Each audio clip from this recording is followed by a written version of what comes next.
Kerahiman ilahi, keberpihakan Allah terhadap manusia. Kita sangat familiar dengan gambar kerahiman ilahi. Dari hati Yesus keluar pancaran cahaya.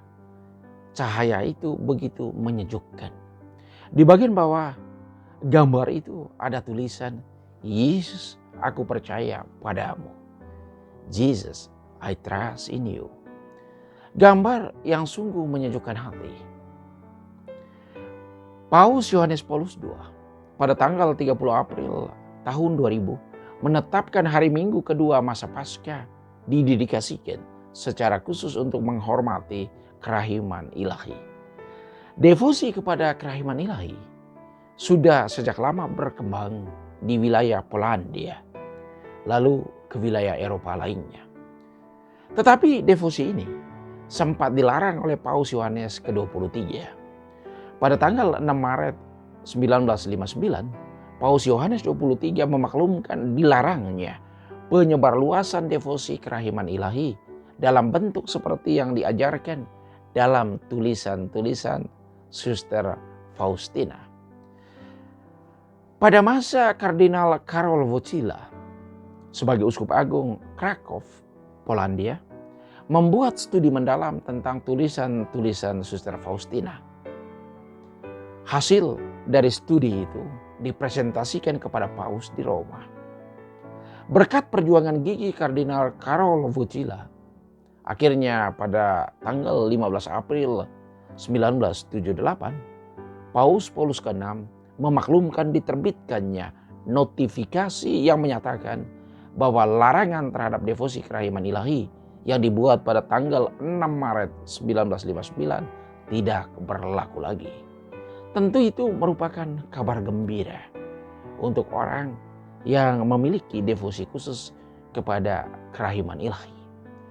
Sejak tanggal 15 April 1978 itu, devosi kerahiman ilahi berjalan kembali dan sungguh dicintai umat. Sekarang devosi kerahiman ilahi itu sudah mendunia. Ia berkembang pesat, termasuk di Asia dan lebih khusus lagi di Indonesia. Kerahiman ilahi adalah sumber yang menguatkan serta meneguhkan kita. Ia sumber belas kasih agar kita memperoleh pengampunan atas dosa-dosa kita. Juga agar kita bisa berbela rasa dengan sesama. Semakin kita beriman, mestinya kita semakin berbela rasa. Kerahiman ilahi itu sungguh nampak dalam diri Yesus yang mengorbankan dirinya untuk keselamatan manusia. Hatinya yang kudus adalah sumber kerahiman dan belas kasih. Yesus tidak pernah meninggalkan kita seorang diri. Apapun situasi dan keadaan yang kita alami, Ia selalu ada bersama kita. Hanya kadang kita tidak memberi tempat buat Yesus untuk tinggal dalam hati kita. Kebangkitannya mengubah cemas menjadi kepastian, mengubah takut menjadi keberanian, mengubah tidak percaya menjadi sungguh percaya, dan ketidaktahuan menjadi sumber pengetahuan.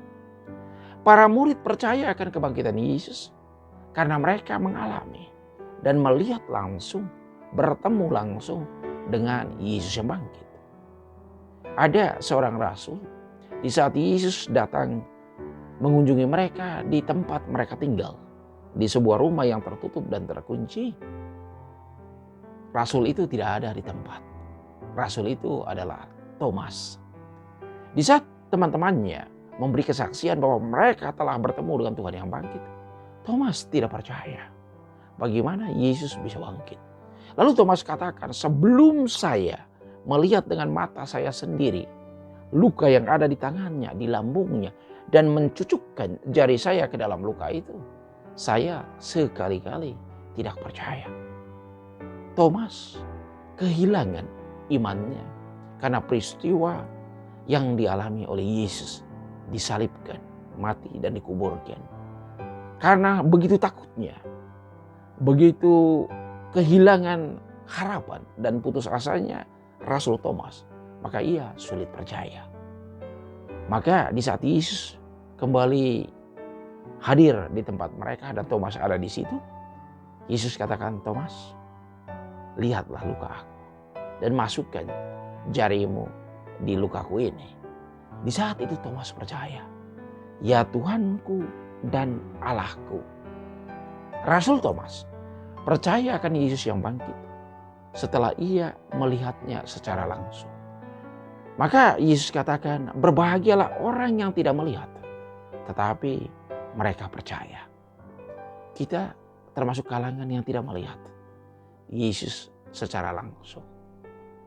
Kita berbahagia karena kita percaya Yesus adalah sumber keselamatan kita. Yesus senantiasa menyertai, menemani kapan dan di mana saja kita berada. Mari saudara-saudariku, kita beri tempat buat Yesus untuk tinggal di hati kita.